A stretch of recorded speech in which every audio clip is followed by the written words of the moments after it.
everything that you need for life. Umepewa kila kitu unachokihitaji katika maisha haya. Even in godliness. Hata katika uungu. I call the Father of mercy. Naita Baba wa rehema. And I invoke the mercy right now. Na ninakoroga hiyo rehema. Some people are sensing difficulties. Naishi watu wengine wanaishi. But I came to say by the grace of God. Lakini nimekuja kusema kwa everything is. We are in the month of commanding results. Tuko katika mwezi wa kuamrisha matokeo. And I declare your results are coming. Natangaza ya kwamba matokeo yako yanakuja. Amen. Hallelujah. Am I speaking to live people? Ninaongea na watu ambao this is a month of commanding results. Your results are coming. Matokeo yako yanakuja. Somebody say amen. Mtu akasema amina. Now in that talk, sasa katika upeo huu we are dealing with this topic. Nakabiliana kichwa hiki. The mystery of kingdom service. Siri ya utumishi wa ufalme. We are doing part 2. Na tunafanya awamu ya pili. Pastor Kaumbulu did wonders on Wednesday. Mchungaji Kaumbulu alifanya maajabu Jumatano. You can see it on YouTube. Naweza kuiona katika YouTube. I want to do part 2 today. Basi nataka kufanya awamu ya pili leo. The mystery of kingdom service. Siri ya utumishi wa ufalme. Kingdom service is promoting the interest of God on earth. Utumishi wa ufalme ni kuendeleza mapenzi ya Mungu hapa duniani. That is important. Hiyo ni ya muhimu. When you begin to serve, unapoanza kutumika in the kingdom, katika ufalme, you are promoting the interest of God on earth. Wewe unaendeleza yale mapenzi ya Mungu hapa ulimwenguni. That is when you begin to attract heaven. Na hapo ndipo unaanza kuvuta mbingu. Because when God knows you are promoting his interest, sababu wakati Mungu anajua kwamba unaendeleza yale mapenzi yake, he is going to get interested with you. Wewe yeye atavutwa kwako. He will begin to ask, who is this woman? Ataanza kuuliza, na huyu mwanamke ni nani? Who is concerned with the promotion of my interest? Baya anajali kuhusu kuendeleza yale matamanio yangu. And when God is interested with you, na wakati Mungu amevutwa kwako, there are benefits. Kunayo manufaa. Most giants in scripture were referred to as servants of God. Wale mashujaa wakuu sana katika Biblia waliitwa watumishi wa Mungu. That was a key title. Sasa hiyo ilikuwa cheo, servants of God. Watumishi wa Bwana. Not other titles. Na sio vyo vingine. They were servants. Walikuwa watumishi. May you become a servant of God. Wewe ufanyike mtumishi wa Bwana. Apart from getting saved. Kando na kuokolewa. And coming to church. Na kuja kanisani. May this message convert you. Na ujumbe huu to become a servant. Ukafanyika mtumishi. Somebody shout hallelujah. Tuaseme hallelujah. It is good to be a servant. Vyema kufanyika mtumishi. May God enable you. Bwana Mungu akusaidie. In the name of Jesus. Kwa jina la Yesu. Service to God was a distinguished identity of their lives. Utumishi wa Mungu ulikuwa jambo kuu ambalo lilidhihirika katika maisha yao. In other words, a servant can only be identified by the service he offers to God. Maneno mengine, mtumishi anaweza kutambulika tu kwa ule utumishi anaofanya kwa Mungu. But unfortunately, sometimes when we see somebody who has a title, we call them servants, but the only identification is identification through service. Hivyo basi wakati mwingine mambo yanakuwa mbaya. Tukiona mtu ako na cheo, tunamtambua kwa hicho cheo na you can only know them through service. Na unaweza kuwatambua tu kupitia utumishi. You don't have to call them like in Kenya we keep on saying huyu ni mtumishi, huyu ni mtumishi, but the utumishi, the service can only be known if the person is serving the purpose of the kingdom. Sio lazima hapa Kenya tunaweza kupitia kwa vile vio, lakini tunastahili kumtambua mtu kwa ule utumishi anaofanya kwa Mungu. I make a very serious statement. Basi nakufanya usemi wa kumaanisha. It is not possible for a believer to truly be spiritual.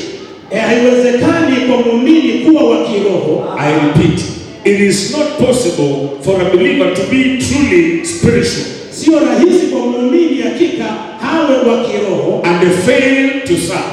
Na akose kutumika. Amen. Amen. There is a correlation between spirituality and the service. Kuna uwiano kati ya kiroho na utumishi. The more spiritual you become, the more of a servant you become. Vile unafanyika zaidi wa kiroho, ndivyo unafanyika zaidi wa utumishi. So if I have to boast that I'm full of the Holy Ghost, I'm spiritual, then let it be seen in serving God. Hiyo basi unapopata kiburi cha kuwa wa kiroho sana, wacha hilo jambo pia lionekane katika utumishi. May the Lord change you to become a servant. Bwana Mungu akubadilishe ukafanyike mtumishi. Jesus came to serve, Yesu alikuja kutumika, not to be served. si kutumia, si And our kutumikia. model of service is Jesus. Na mfano wa utumishi wetu ni Yesu. May somebody be enabled to become a servant. Mtu asaidike ili afanyike mtumishi. 4 facts about service. Mambo manne kuhusu utumishi. 1. Ya kwanza, Service is a proof of submission. utumishi ni thibitisho ya kunyenyekea. I believe that is okay. Submission. Kunyenyekea ama kunyenyekea. Yes. When you submit, Unaponyenyekea, you are serving. unatumika. Or else when you serve, you are under authority. Ama ukitumika basi uko chini ya mamlaka. So you gladly serve everyone you are submissive to. Hivyo basi unamtumikia yote kwa furaha ambaye unamtumikia. If it is a man of God, you serve under him under submission. Hivyo basi kama ni mtumishi wa Mungu unatumika chini yake kwa unyenyekevu. And if it is God, you submit to him. Na kama ni Mungu vile vile unanyenyekea kwake. Number 2. Ya pili, Service is a proof of dedication or commitment. utumishi ni dhihirisho ya kujitoa. You don't have to go asking people whether they are committed. Si lazima uende kuwauliza watu kama wamejitoa. If you want to know that they are committed, check whether they are dedicated to service. Kama unataka kujua wamejitoa, basi uangalie kama wamejitoa katika utumishi. So we don't have to go say I'm committed.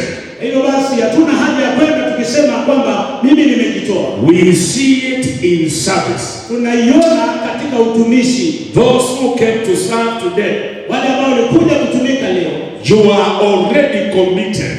tayari mmejitoa. We don't have to check again. Hatuna haja ya kuchunguza tena. Number 3. Ya tatu, Service is a proof of love. utumishi ni thibitisho ya upendo. You can't say that you love and yet you cannot serve. Huwezi kusema ya kwamba wewe unapenda na vile vile huwezi kutumika. Everybody you love, you are going to serve. Kila mtu ambaye unampenda utamtumikia. If you love God, you are going to serve him. Kama unampenda Mungu utamtumikia. So you don't have to go saying I love God. Let us see the evidence in service. Hivyo basi utaenda ukisema kwamba wewe umejitoa, wacha ukamtumikie Mungu. It happens when you serve. Inafanyika wakati ambapo unatumika. Number 4, and the last fact, service is a proof of value. Basi ya nne na ambayo ndio ya mwisho, utumishi ama kutumika ni dhihirisho, thibitisho ya dhamani. You serve what you value. Unatumikia kile ambacho unakidhamini. If you don't serve, we get to know you don't value it. Kama basi hautumiki, basi tunajua kwamba hauna maana hicho ama ukidhamini. So service is everything. Kwa hivyo utumishi ni kila kitu. You can serve your way to breakthrough. Unaweza kutumika mpaka ukapata upenyo wako. 3 qualifications for service. Mambo matatu ya kuhitimisha katika utumishi mwingine. Qualification for service. Basi mambo ya kuhitimisha ya kwamba ni una utumishi. Qualification number 1. Hitimisho ya kwanza, A heart of humility. moyo wa unyenyekevu. 1 Chronicles 29:14. Mambo ya Nyakati wa kwanza 29 mstari wa 14. The act of humility is a serious qualification of service. Moyo wa kunyenyekea ni jambo muhimu sana katika utumishi. When somebody has a heart of humility, Wakati mtu yuko na moyo wa unyenyekevu, they qualify to serve. wanahitimu kutumika. May the Lord give you humility. Bwana Mungu akupatie unyenyekevu.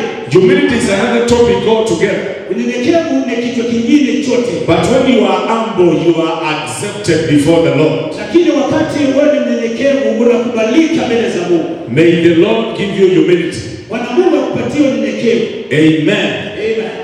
We were to read the verse. Let's go to number 2. Tulikuwa tusome mstari basi twende ya pili. The passion to make a difference or meet a need. Yale matamanio ya kufanya utofauti ama kukutana na hitaji. Hata ni msukumo, the passion to make a difference. Ule msukumo wa kutaka kufanya utofauti. When you have that push, that passion, Wakati uko na hiyo shauku, huo msukumo, to meet a need, ili ukakutana na hitaji, then you qualify. basi umehitimu. The church has needs. Kanisa ina mahitaji. People have needs. Watu wanayo mahitaji. When somebody has a passion to pursue that, Wakati mtu uko na shauku na kiu ya kufuatana, they qualify to be servants wanahitimu kufanyika watumishi in the kingdom service, katika utumishi wa kiwa, which has benefits. bali iko na manufaa. The opposite of that Sasa kinyume cha hili is lack of passion, ni kukosa ile and shauku, therefore disqualified to meet a need. na hivyo basi unakosekana kukutana na ile hitaji. We saw that in 1 Samuel 17:29. Ulipata hiyo Samueli wa kwanza 17 mstari wa 29. Somebody say amen. Mtu aseme amina. 1 Samuel 17:29. Samueli wa kwanza sura ya 17 mstari wa 29. It's okay, we can just continue down there. Number 3 is what I'm calling genuine love and affection for God. Ile ya tatu ni upendo wa wazi na kule kujitoa kwa Mungu. Wa kweli, genuine love Upendo wa kweli and affection for God. na kule kutamani Mungu. Psalm 27:4-5. Zaburi ya 27 mstari wa 4 na 5. When you love God, Ukimpenda Mungu, you want to spend and be spent. unataka kutumika na unataka kutumiwa. David said, one thing I ask of the Lord, this is what I seek, that I may dwell in the house of the Lord all the days of my life, to gaze upon the beauty of the Lord and to seek him in his temple. 5, for in the day of trouble he will keep me safe in his dwelling. He will hide me in the shelter of his tabernacle and set me upon a rock. This is genuine love for God. Huu ni upendo wa kweli wa Mungu. Let me take you to some 2 dimensions of service. Wacha nikupatie aina mbili za utumishi. Number 1, Ya kwanza, service in the house of God. utumishi katika nyumba ya Bwana. I wish everybody was here today. Haiti kila mtu angalikuwa pale. Service in the house of God. Utumishi katika nyumba ya Mungu. Our reference is Exodus 23:25-26. Kusoma kwetu ni kutoka sura ya 20 na 23. 23:25-26. 23 mpaka 26. Service in the house of God. Utumishi katika nyumba yake Mungu. KJV. When we serve in the house, Napotumika katika nyumba, benefits pursue us. faida zinatufuata. And ye shall serve the Lord your God, and he shall bless your bread, and bless thy water, and I will take sickness away from the midst of thee.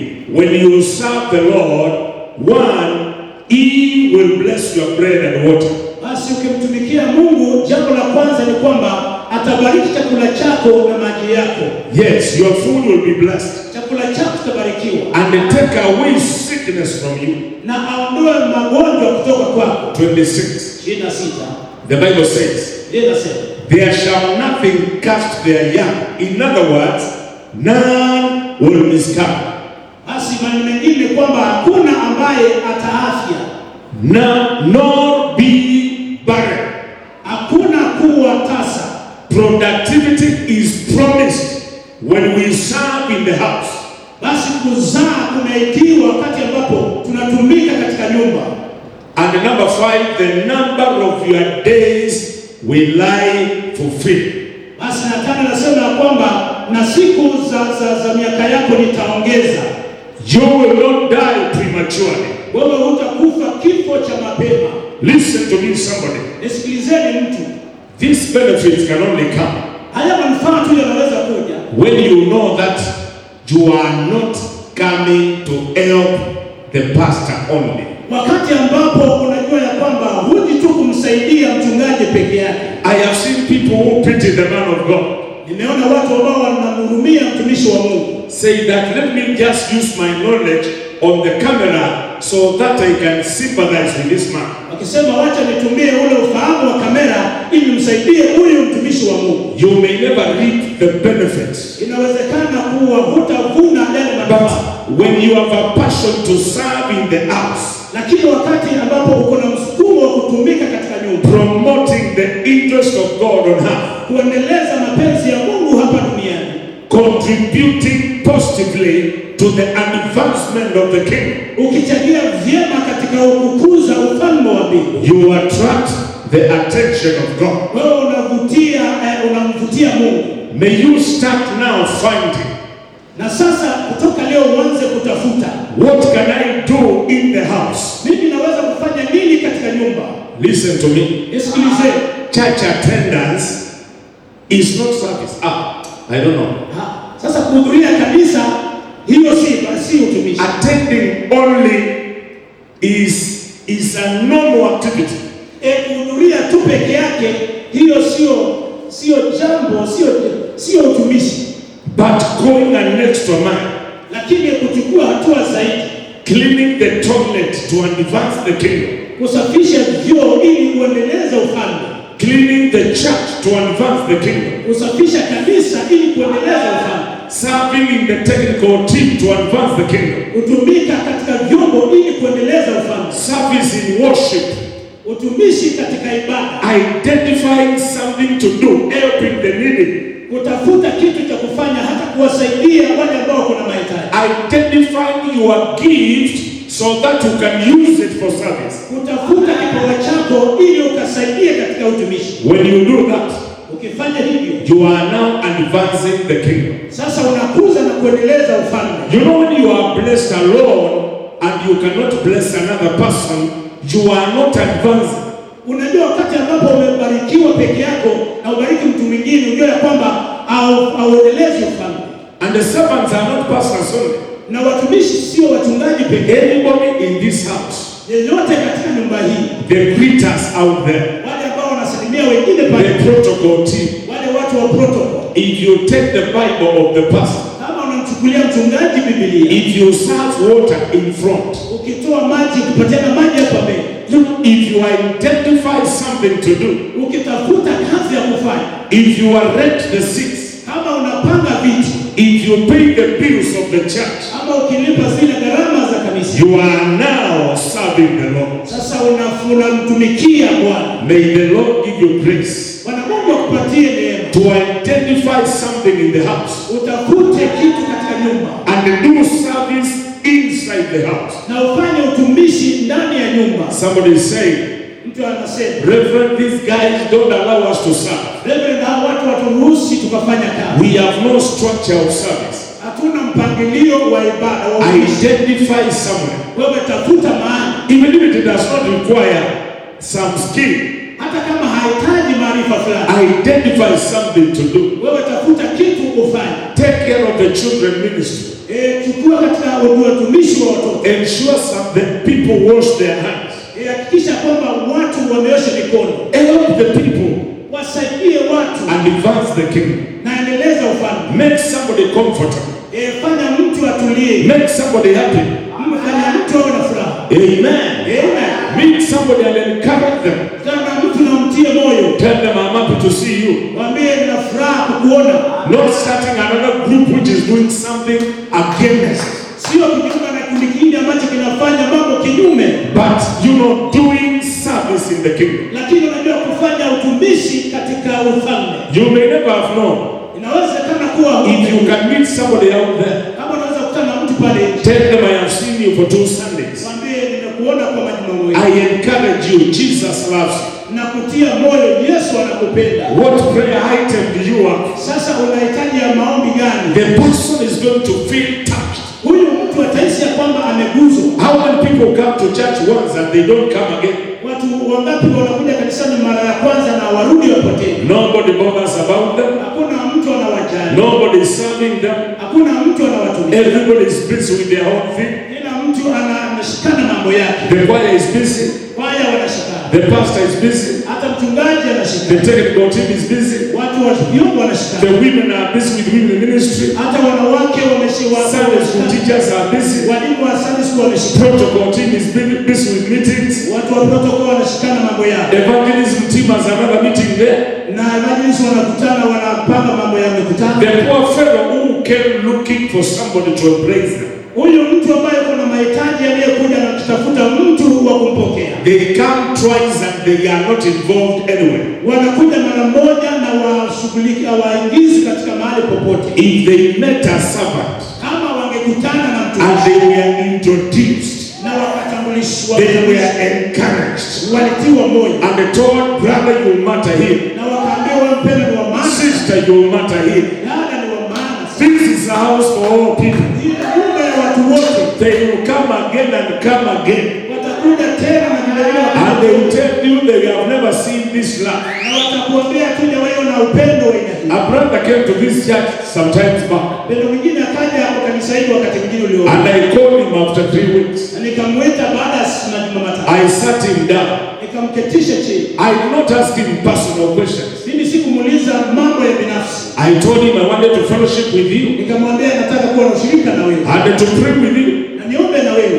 Do you have any prayer items? Unayo hitaji ya kuombewa? The gentleman told me, Jamaa akaniambia, I have been in church since I was, 13 years. nimekuwa kanisani tangu nilipokuwa na umri wa miaka 15. Nobody has ever called me Hakuna aliyeniita to tell me they want to pray with me. kuniambia wanataka kuomba pamoja na mimi. They only call me to tell me my mistakes. Waliniita tu waniambie makosa yangu. Confronting a mistake in service.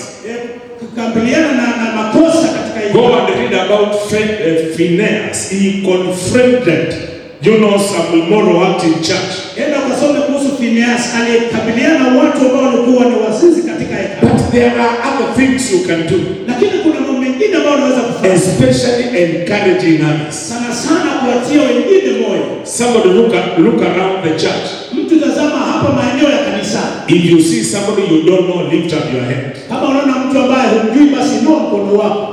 If you see somebody you don't know, lift up your hand. Ukiona mtu kama umeona mtu ambaye humjui basi inua mkono wako. Obey me and check well. Mtii basi na muangalie, mchunguze vyema. Several people have seen people they don't know. Sasa watu kadhaa wameona watu ambao hawajui. Imagine when I say the benediction. Hebu fikiria nikisema baraka. With that knowledge, Ukiwa na huo ufahamu, few people may bother. watu wachache wanaweza kujaa. Who is that brother who came? Huyu ndugu nani aliyekuja? Who is that sister who came?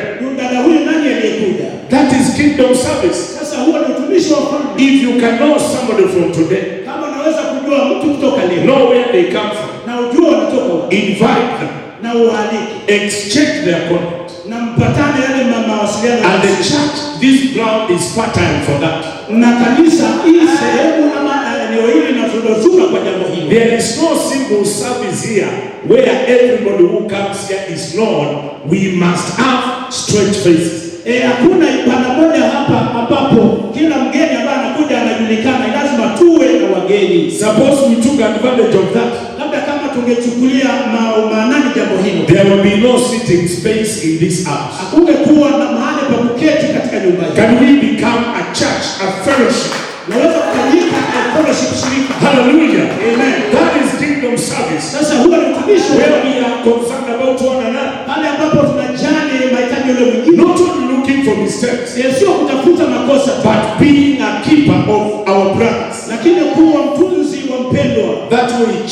are going to grow. Kwa njia hiyo kabisa tutakuwa. You can make it a covenant. Unaweza kuifanya kama agano. In every service here, Katika kila ibada I'll be knowing something new. I'm somebody new. nitakuwa nafahamu mtu ambaye ni mgeni. I'll be encouraging them Nitakuwa nawatia moyo with the scriptures. na mistari ya Biblia. May the Lord help you to serve. Bwana Mungu akusaidie utumike. Now that service I'm talking about Sasa hiyo ibada ambayo hiyo utumishi ambao naongea kuhusu is ensuring that every structure put in place ni kuhakikisha kwamba kila utaratibu ambao umewekwa works for kingdom advancement. unafanya kazi kwa kuendeleza ufalme wa mbingu. The pastoral board can set structures. Ile bodi ya mapasta wanaweza kuweka utaratibu. Regional life groups, Yale makanisa ya nyumbani, all Bible churches, makanisa ya nyumbani, prayers in the morning, hata maombi ya asubuhi, outreach, hata kuhubiri kule nje. protocol team and ushers, Watu wamepangiliwa na asha intercessory team. na wale waombezi. The structures are in place. Utaratibu yako Pastor Kaugulu, but there are no people to ensure that the structures work for the advancement of the kingdom. sasa kaugulo yapo, lakini hatuna watu wa kuhakikisha kwamba hayo utaratibu yanafanya kazi kwa niaba kwa sababu ya kuendeleza ufalme wa mbingu. Here we send a photo of those who attend morning glory. Sasa hapa huwa tunatuma picha ya wale ambao wanahudhuria maombi ya asubuhi. How many have seen that photo in the last 3 days? Wangapi wameona hiyo picha kwa siku 5 zilizopita? No, lift it up well. Inua mkono vizuri. These are people on our wall. Hawa ni watu ambao katika ukuta wetu. How many people got concerned that so and so was not in the prayer meeting and they called them? Ni watu wangapi walijali fulani hakuingia katika hayo maombi na hivyo basi wakawapigia simu. The person who set up the scripture, the structure, is the only one who followed. Yule ambaye aliweka huo utaratibu ndio huyo peke yake. When you walk alone, Ukitembea peke yake, I don't know how far you go. sijui utaenda umbali wapi. So you can see the structures are there, but the people to make sure the structures advance the kingdom are missing, and that is now the service. Sasa mnaweza kuona kwamba taratibu zipo, lakini wale watu wa kuhakikisha kwamba hizo taratibu zinaendeleza ufalme wa mbingu hawapo. That is service in the house. Sasa huo ni utumishi katika nyumba. Some people even see them. Watu wengine hata wanawaona. They have data bundles and everything. Wako na bundles katika simu zao na kila kitu. They cannot write, "You have done a good job." Hata hawezi kuandika pale mmefanya kazi And nzuri. they have data bundles. Na wako na MBs. But when you post something funny, they are going to contribute.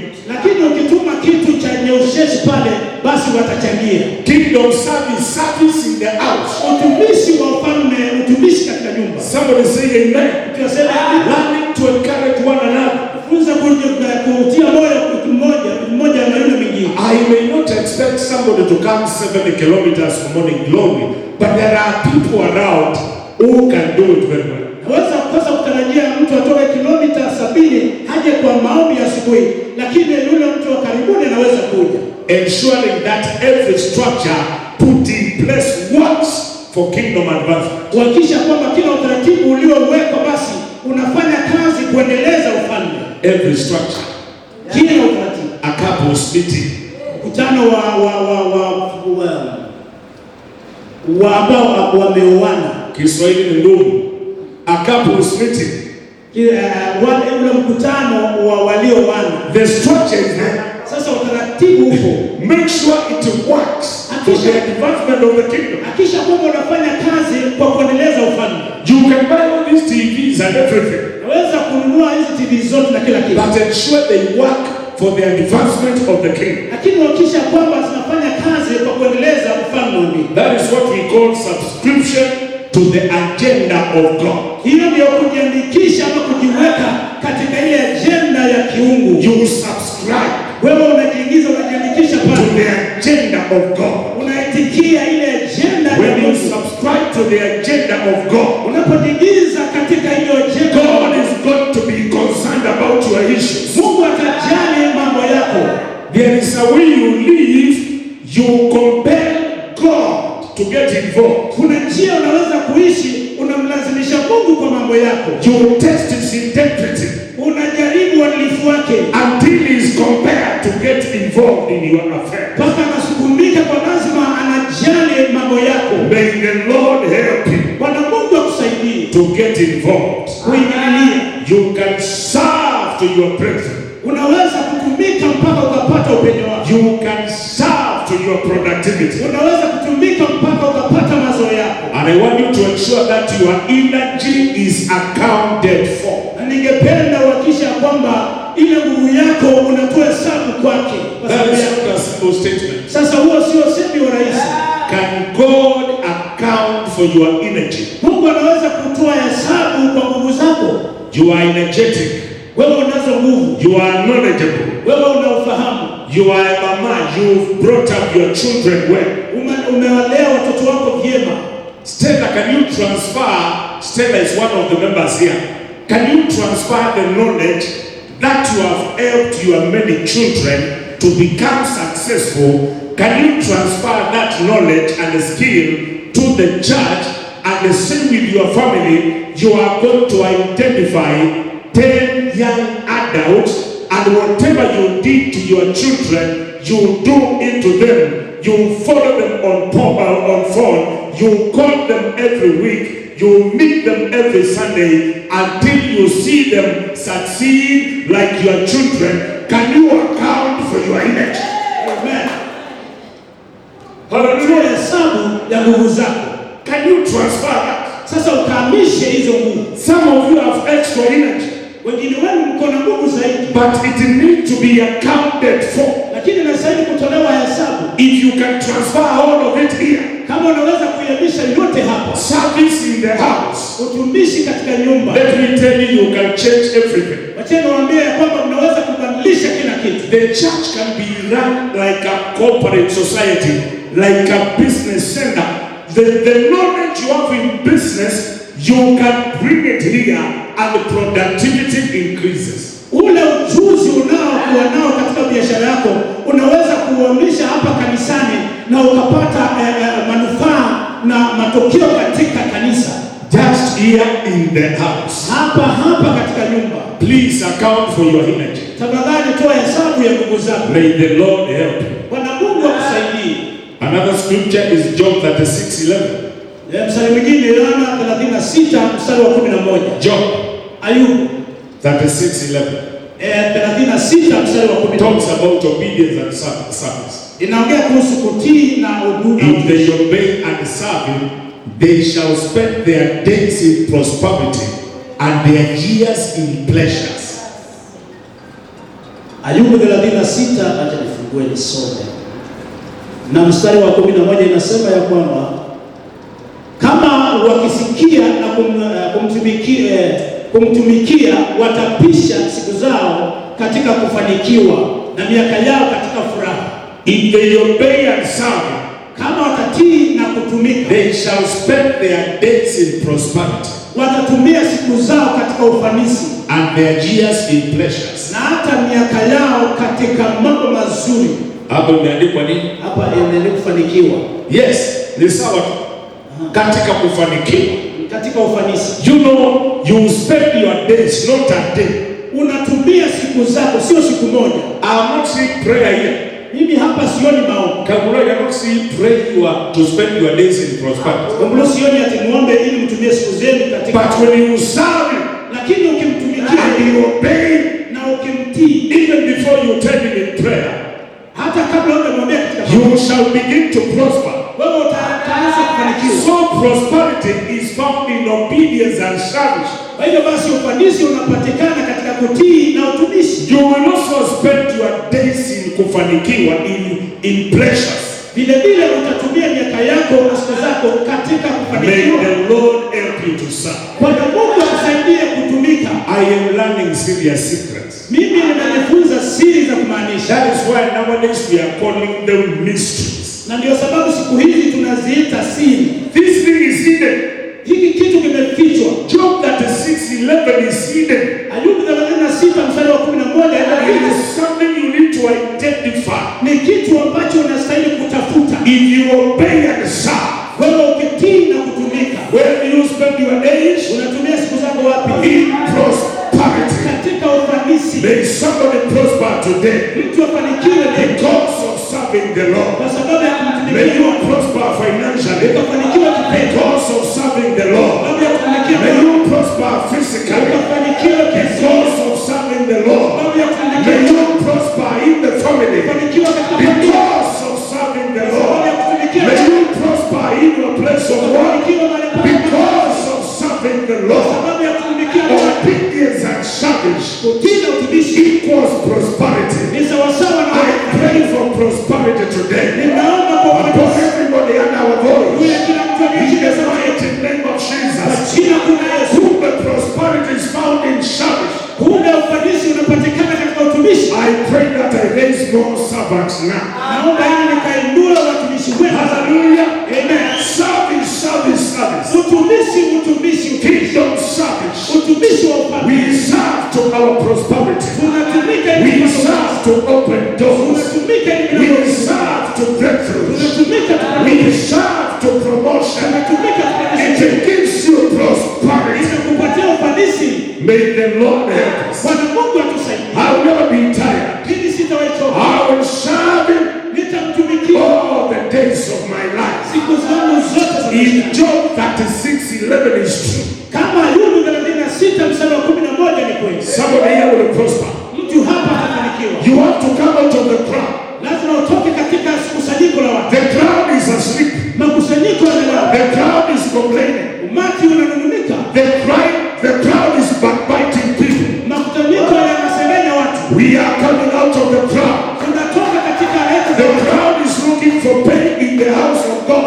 Makutano yanatafuta malipo katika nyumba ya Bwana. I repeat, the crowd is looking at how will I benefit when I play the keyboard? How will I benefit when I watch the church? How will I benefit when I do the camera? The crowd is looking for payment. Serious people are looking for where to serve so that they can prosper. Laiki za watu wanatafuta wafanye kazi ili walipe, lakini watu wa kumaanisha wanatafuta mahali ili watumike ili wakapate kulipwa. When I become a chairman of men, will I be paid? Nikifanyika mwenyekiti wa wanaume nitalipwa. What is the sitting allowance for choir members? Sasa ile allowance ya choir members ni pesa ngapi? Sitting allowance. Ile sitting allowance. And you just sit and you are paid. Ati unaketi na unalipwa. How much is it when I preach one message? Ni How much am I paid when I do one message of 40 minutes? nitalipwa pesa ngapi nikihubiri kwa dakika 40? I choose to do one thing, Mimi nachagua kufanya to obey and to serve. kutii na kutumika. If it is money, let it find me serving. Kama ni pesa zinipate nikitumika. Because I will spend my days, not my day. My days in Kwa prosperity. sababu natumia siku zangu, sio siku zangu nikitumika. May the Lord help somebody today. Bwana Mungu amsaidie mtu leo. My brother on the camera, I know you do business. Mpendo wangu katika kamera, najua unafanya biashara. The time you spend doing the camera here, Ule wakati unatumia ukifanya hiyo kazi, you shall spend your days in prosperity. wewe unatumia siku zako katika Your business will prosper. biashara yako itafanikiwa. You shall be lifted to new levels. Wewe utainuka kwa viwango vipya. The mystery is in service. Hiyo siri iko katika utumishi. May the Lord help somebody. Bwana Mungu asaidie mtu. If you leave something because of God, Ukiacha kitu kwa sababu ya Mungu, you will be paid 100-fold. wewe utalipwa 100. May the Lord pay you Bwana Mungu akulipe. as you seek the kingdom first. Ukitafuta ufalme, All the other things shall be added unto you. mambo yale mengine yataongezewa I wewe. see addition, Naona ongezeko, a command of results. amrisho na matokeo. This one I can't finish. Sasa hii siwezi But kumaliza, the last dimension in our case today is soul winning and establishment. lakini ya mtazamo wetu wa upendo wa ukweli ni Soul winning and establishment. kuleta watu kwa Yesu na kudhibitisha, Kuwadhibitisha, kuwafanya wakae. kuwafanya wadumu wakae. You win a soul, Unaleta mtu kwa Yesu, the soul is brought to church, hiyo nafsi inaletwa kanisani, and when they come to church, they are established. na wakija kanisani wanaimarishwa. Daniel 12:3. Danieli 12 mstari wa 3. Daniel 12:3. Danieli 12 mstari wa 3. The Bible talks of the wise men. Biblia inaongea kuhusu watu wenye hekima. 12:3. 12. And they that be wise shall shine as the brightness of the firmament, and they that turn them to righteousness as the stars forever and ever. If you turn souls to righteousness, you are a wise man. Ukiwageuza watu wengi kuwa kuingia ndani ya Yesu, wewe ni mtu mwenye hekima. And the number 2, you will shine like a morning star. Basi na wewe la pili ni kwamba utang'aa kama nyota ya asubuhi. Wise men bring souls to the kingdom. Wenye hekima basi wanaleta nafsi kwa Yesu. Repeated in Proverbs 11:30. Hiyo imerudiwa Methali 11 mstari wa 30. Soul winning. Kule kuleta watu katika ufalme. The fruit of the righteous is a tree of life, and he that winneth souls is what? Wise. Mazao ya mwenye haki ni mti wa uzima, na mwenye hekima huvuta roho za watu. You don't have to go blowing the trumpet that you are wise. Si lazima uende ukipuliza na tarumbeta kwamba wewe ni mwenye hekima. You don't have to come this altar and say, I am a wise man, look at me. Hakuhitaji kuja hapo usimame hapo kwenye madhabahu useme kwamba mimi ni mwenye hekima. We can testify of your wisdom. Tunaweza kushuhudia kuhusu hekima yako. When you bring souls to Christ. Ukileta nafsi kwa Yesu. A wise man will bring souls to Christ. Mwenye hekima ataleta nafsi kwa Yesu. I pray that people under my voice are going to be wise. Naomba watu ambao wako chini ya sauti yangu watakuwa wenye hekima. And the wisdom is everything. Na hekima ndio kila kitu. I believe a week will come when I will talk about the mystery of wisdom. Naamini juma itafika niongee kuhusu siri ya hekima. Wisdom in bringing souls to the Lord. Hekima ya kuleta watu ama nafsi kwa Yesu. And when they come, the wisdom to establish them. Na wakija basi hekima ya kuwadhibitisha. To make sure they are established. Kuhakikisha kwamba wamedhibitika. Can somebody say amen? Mtu aseme amina. They are firm, they are settled. Wenyewe ni imara, wametulia. They are rooted. Wametiwa mizizi. They understand our programs. Wanaelewa ile mikakati yetu. They participate in our policies. Wanahusika katika polisi zetu. They create interest in what we do. Wanavutwa na kile ambacho tunafanya. Bring them to the house. Waleteni katika nyumba. When I preach and people get saved, nikihubiri na watu wanaokoka, it is you to establish them. Ni juu yako kuwadhibitisha. I'm just from a funeral and people got saved. Mimi nimetoka tu mazikoni na watu wameokoka. My ushers could have been there running up and down. Maashamazi wangu walikuwa pale wakikimbia hapa na pale. When a hand is up, wakati mkono umeinuliwa, an usher stands behind you. Asha anasimama nyuma yake. After the service, baada ya ibada, how are you, sir? Bwana unaendelea namna gani? I'm happy to see you. Nafurahia kukuona. My name is Agnes. Jina langu ni Agnes Mololo. There is a lady here called Agnes Mololo. I normally see her, I don't know her. But my name is Agnes Mololo. Jina langu ni Agnes Mololo. Thank you for committing your life to Jesus. Asante kwa kutoa maisha yako kwa Yesu. Heaven is celebrating because you lifted your head. Mungu anasherehekea kwa sababu ya kuinua mkono. You have become very important to God. Wewe fanyika mtu muhimu sana kwa Mungu. I invite you to the world of possibilities. Na kualika katika ulimwengu ya mambo. There is hope in Jesus. Kuna tumaini ndani ya Yesu. Give your life to Jesus. Ukitoa nafsi yako kwa Yesu, there comes a turn around in your life. Unakuwa na mabadiliko katika maisha yako. But if you send an usher there, lakini ukituma asha who says I want to tell you where you are entering is the way of the cross and it is not easy as people are saying. Umwambia kwamba pale ambapo unataka kwenda njia ya msalaba na sio rahisi vile watu wanasema. We have been there for 6 years. Tumekuwa pale kwa miaka 6. And we know what it means. Tunajua inamaanisha. My sister, you have to endure. Dada yangu lazima uvae. You will be abused. Wewe utakufa. Even in our church there are people who reject others. Hata kanisani mwetu kuna watu come and stand firm. Lakini kuja usimame na dhabiti. The guy will go to another church which has no issues. Jamaa ataenda kanisa nyingine pale ambapo kuna mambo haya. So when people were lifting up Kwa hivyo watu walipokuwa wanainua mikono my yao, ushers would have been there. ashasi wangu wangekuwa pale. Did you see that one? Umeona huyu? That one in a red sweater, that one in a blue sweater. Ule ambaye analia. Because we want to establish them in the kingdom. Kwa sababu tunataka kuwapitisha katika ufalme. Amen. Amen. You win a soul and you establish. Unaleta nafsi kwa Yesu na unamdhibitisha. Amen. Amen. Whatever it is going to cost us, Chochote ambacho kitatugharimu, we must begin to establish them lazima tuanze kuwadhibitisha in the house. katika nyumba. Can I have an amen? Ipate amini. Because the ministry we have is a ministry of reconciliation. You must have heard that. Kwa sababu ule huduma tunao ni huduma wa Kupatanisha. 2 Corinthians 5:18 to 20. Wakorintho wa pili 5 mstari wa 20 hadi wa 20. The ministry of reconciliation. Sasa ule huduma wa You kuwapatanisha, reconcile people to God. unawapatanisha watu na Mungu. And all things are of God, who had reconciled us to himself by Jesus Christ and had given us the ministry of reconciliation. One ministry you are getting is the ministry of reconciliation.